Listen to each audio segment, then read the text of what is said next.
What if the reason your savings never seem to be enough has absolutely nothing to do with you? Let me tell you about a woman named Sarah. Sarah is 36 years old. She works in logistics. She is not reckless with money. In fact, she is the opposite. For 3 years straight, she skipped vacations, drove her old car past the point where most people would have replaced it, and quietly, consistently, moved money into her savings account every single month. By the spring of 2022, she had $28,000 saved. She checked the balance and felt something she had not felt in a long time: security. Real security. The kind that lets you breathe a little easier. She had done it. 6 months of expenses, sitting safely in a high-yield account. Every financial advisor she had ever read told her this was the goal, and she had reached it. 18 months later, Sarah had not touched that money. Not a single withdrawal. She had actually added to it. The balance read $29,400. And yet, when she tried to calculate how many months of expenses that balance would actually cover, the number came back wrong. Not 6 months. Closer to 4.5. She had not spent the money. The number had gone up. But somehow she had less. Sarah spent weeks assuming she had made a math error. She had not.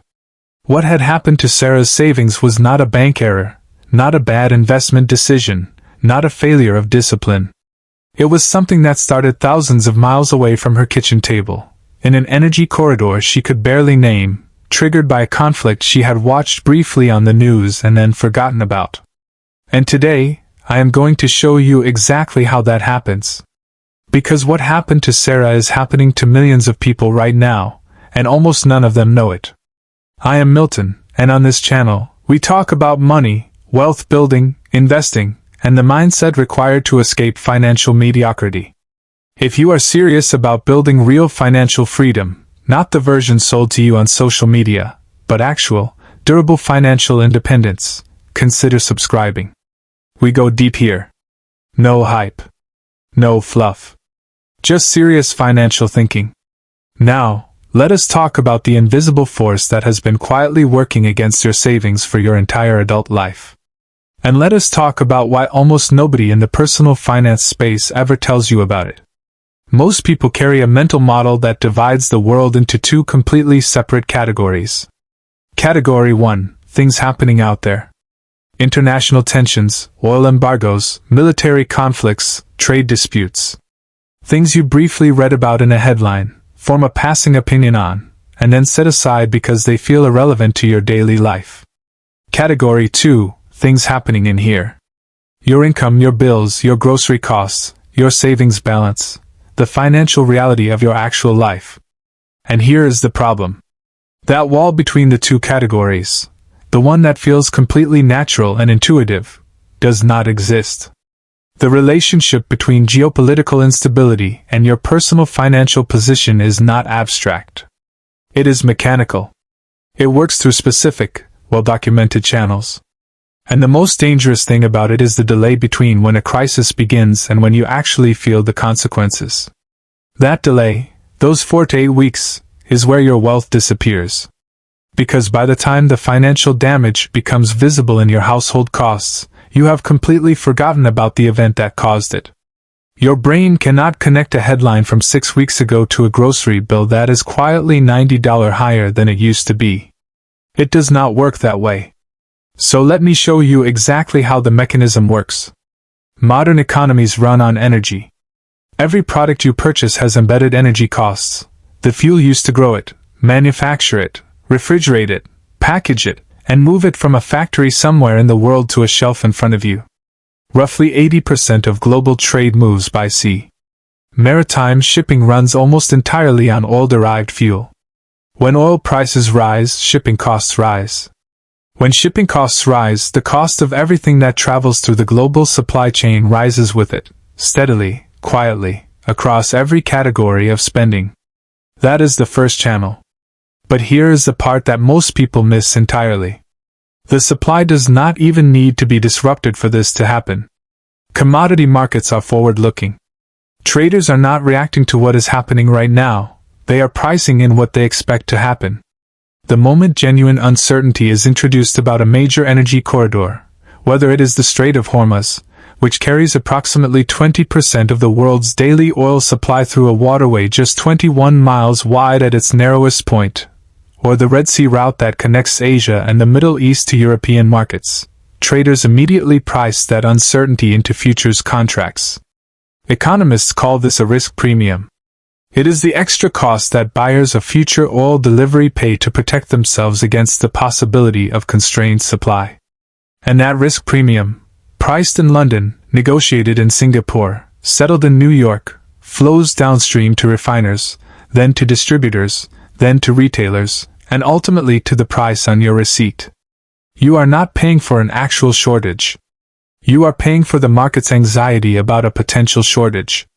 Other people's fear becomes your inflation. Other people's uncertainty becomes the erosion of your savings. Now let us trace what this looks like in a real household. Tensions escalate in a critical energy corridor. Within days, oil futures spike, say from $72 to $94 per barrel. You see a headline. You read the first paragraph. You move on. Your savings account still shows $22,000. Nothing has changed for you.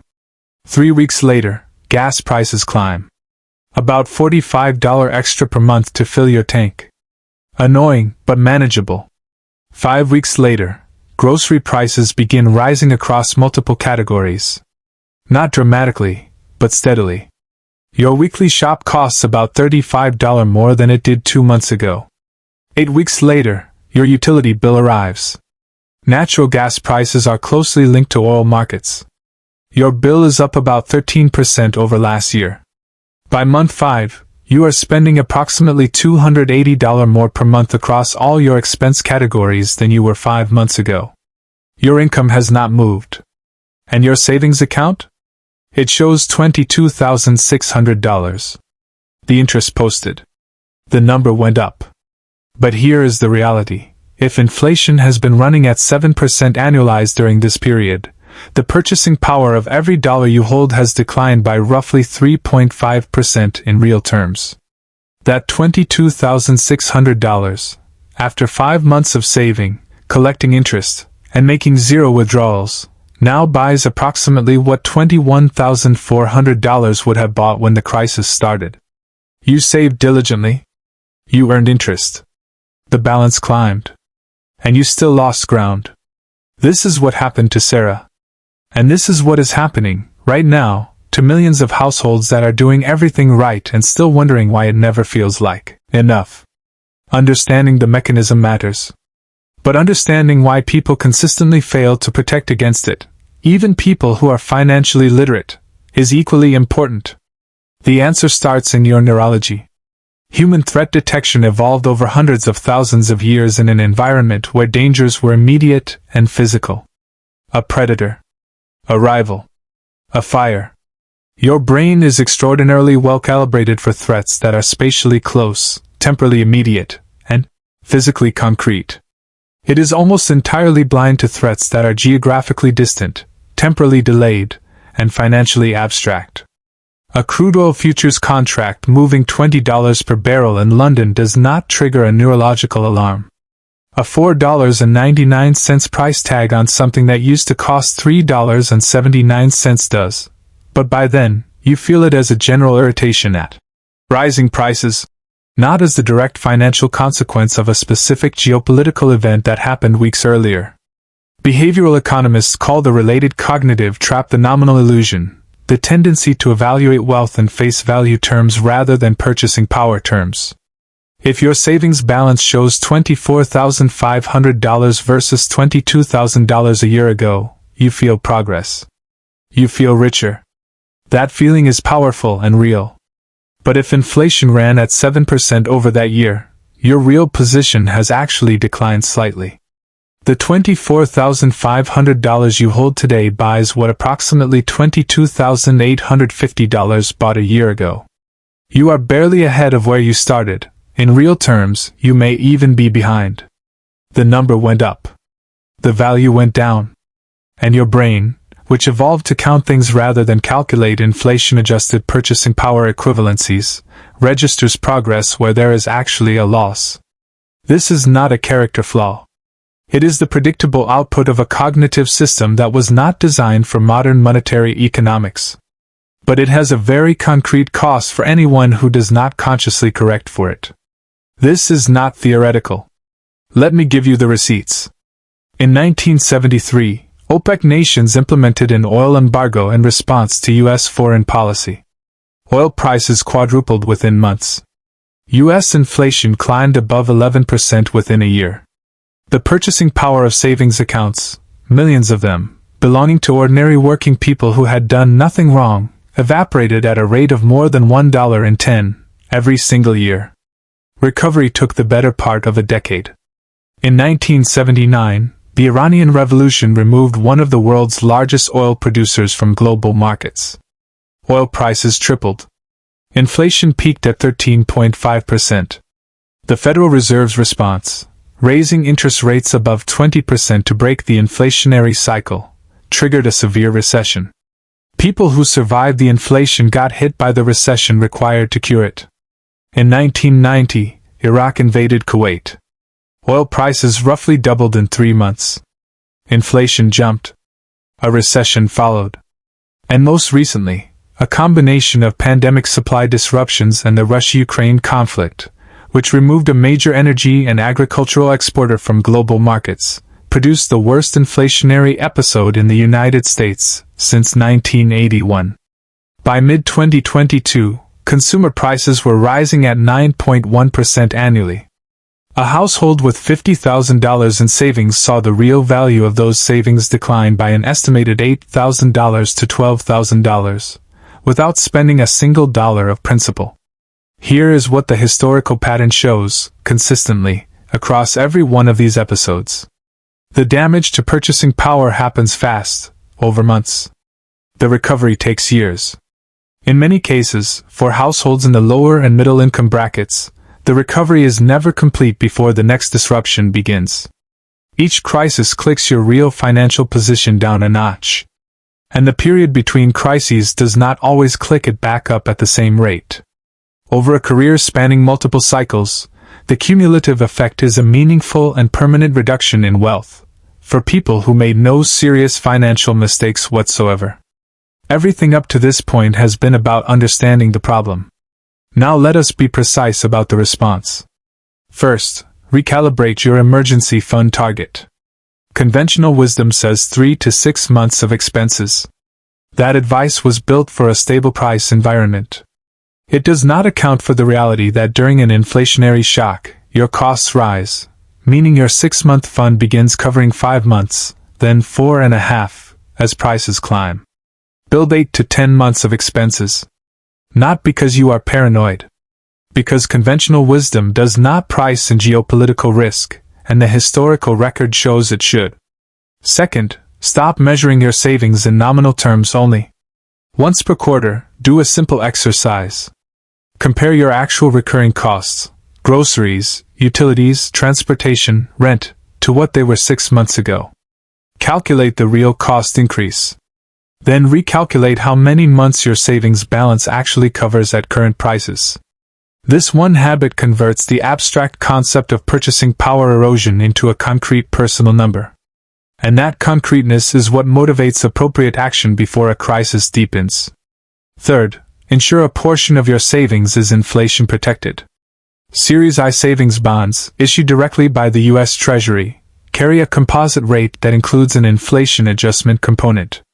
During the 2021 to 2022 inflationary episode, they yielded over 9%, because the inflation component reflected actual conditions.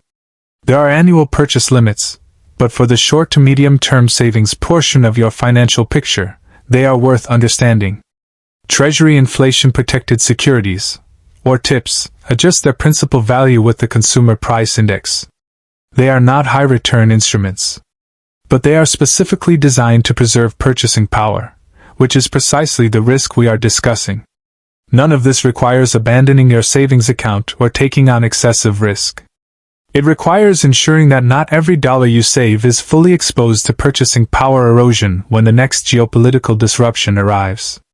And based on history, that disruption is a matter of when, not if. Here's what I want you to take away from this. You are not bad with money. You are not saving wrong. You are not failing because your financial buffer never feels quite secure enough. You are living in a globally interconnected economy where a naval confrontation in a strait 7,000 miles away can reach your grocery bill in 5 weeks, erode your savings in 6 months, and take years to repair, without a single financial decision on your part being incorrect. That is not personal failure. That is the system operating exactly as it always has. Sarah eventually understood this. She rebuilt her framework. She extended her buffer, shifted a portion of her savings into inflation-protected instruments, and started tracking her real costs rather than just her nominal balance. She stopped blaming herself for the portion of her financial stress that was never hers to control. The difference between the people who build durable financial security and the people who perpetually feel like they are running in place is not always discipline. Sometimes it is framework. It is understanding the forces that are working against your savings so that you can build a position strong enough to withstand them. Now you have that framework. Use it. If this gave you a perspective you did not have before, subscribe to this channel. Leave a comment telling me how you are thinking about geopolitical risk in your own financial planning, or whether this is the first time you have considered it at all. I am Milton. Stay sharp.